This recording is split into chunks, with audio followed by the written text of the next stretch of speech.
Oh, Joshua David Evans gets fired from Studio 71. Oh boy. Oh boy. Yeah.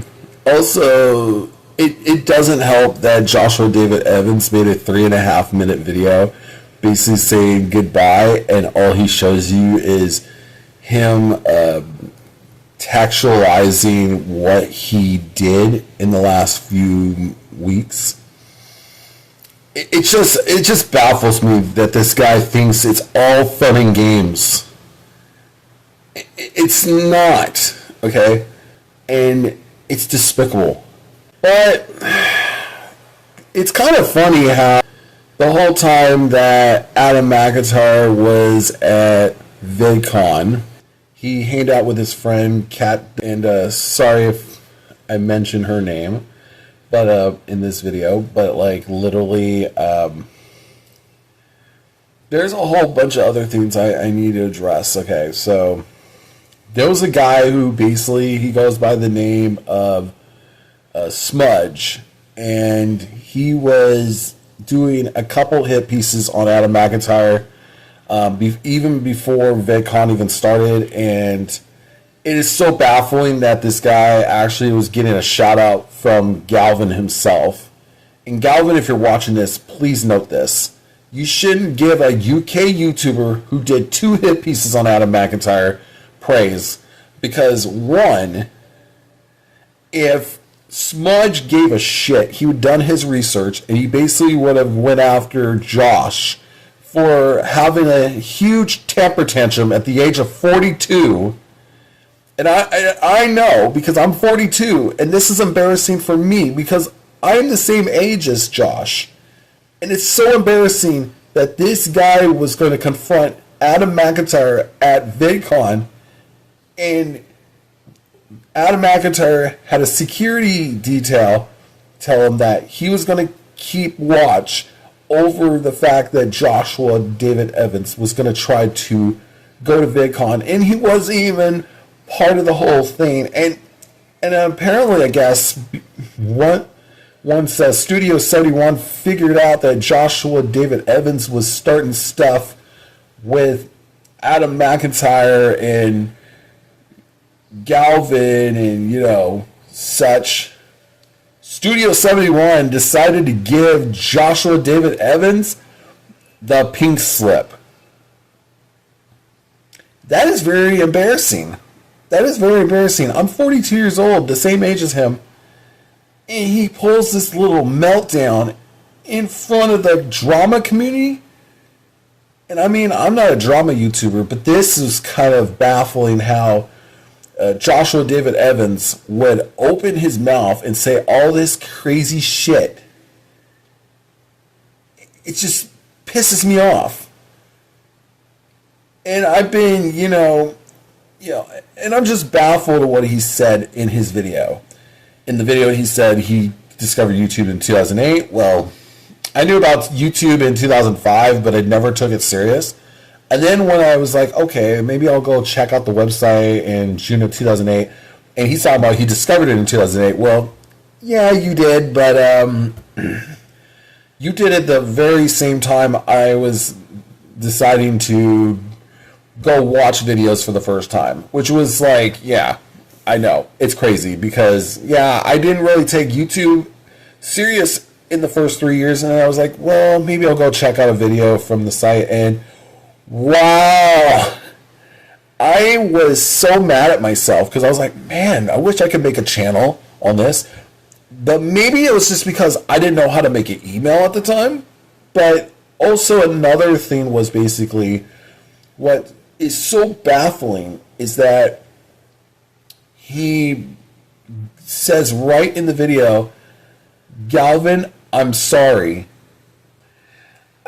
Joshua David Evans. I think in the words of Galvin, that it's just too late to apologize for what you did. I wish I would have been able to be there, but unfortunately, I had stuff I had to do. I had to make sure that I had videos out. I had to make sure I have content put up on this page so that you all could be able to watch my content and be able to enjoy my content. But also, I've been getting a lot of crazy feedback from my last vlog, and I have to say this. The following is to you headphone users. Please turn down the volume for the following because you're going to hate me after. This is why you should probably actually shut your mouth about the audio in the video. You should actually click off if you don't like the video, and please don't actually ask me to sync up my volume like it's actually a wind cycle. That kind of shit pisses me off. And massive and massive and massive comments coming on my video and going after me for having awful audio. And I know that my phone was slightly damaged because I had a Cadbury cream egg blow up in my pocket, and all the fondant went right in my speakers, right through my charging port, and through where my headphones usually go. And that pissed me off because I had to get some of that out, and it caused slight damage to my phone. So now I have to use this microphone, unfortunately, because all you all complain about the sound quality and the audio. Give me a break. If that's all you're here for is to complain about my Android phone and talk about the new iPhone, which you have to replace every fucking year, then get off my channel. But if you're here to watch my content, which is random stuff, I don't usually rant on here half the time. I usually have to put audiobooks up because none of my books on Amazon are selling. However, Spine's called me up because I guess I'm still on their wait list, and they wanted me to work with somebody that was going to be like a ghostwriter. I do not need someone to help me write my books. I will write my books my way. If Spines does not understand my vision, understand what I'm saying, then I don't need Spines in my life. And it goes for Studio 71, who has a whole buttload of acts on there, including 2 drag queens, Timothy DeLaGhetto and his friend Rick, a whole bunch of people there all over the place. David So Comedy's on there. Basically signed through Studio 71, which is weird. I don't know who their manager is, who manages them through Studio 71, but I hope it wasn't Joshua David Evans, because that would be crazy. Or they have their own manager who basically manages their stuff way better than Joshua David Evans ever did with Galvin. Also, it didn't help that VidCon shoved in my face that Mark Hamill of Star Wars fame, and I know he was the Joker in the Adventures of Batman and Robin, but come on. I mean, VidCon shoving that in my face like that was smart. Holy moly!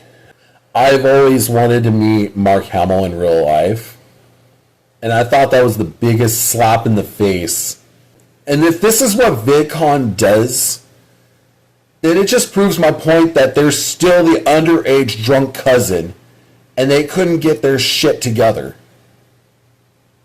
What were you thinking by teasing that one of my favorite Star Wars characters who played Luke, and I know everybody's like, oh, Luke was complaining too much.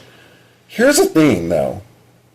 Mark Hamill is a Hollywood legend. He is also, again, like I said, voiced the Joker in a animated show, and basically has done a whole bunch of other voiceover work, and is an accomplished actor in himself. But the worst thing I want to hear is that he's being brought to this year's VidCon, and I can't even go and see him? That is insane. That made me mad. Like, I literally was pissed off. And by the time this goes up, it'll be... And the day I'm filming this is basically on the very last day of VidCon 2026. So, yeah, this is just insane. So this is so insane for those 3 days that they have this thing going. And they do have a registration day before the 3-day event. But you know what? Again, it's crazy. It's insane. I have to pull out my phone now for them to scan the QR code so I can get my creator badge. Yeah, it's crazy now with technology.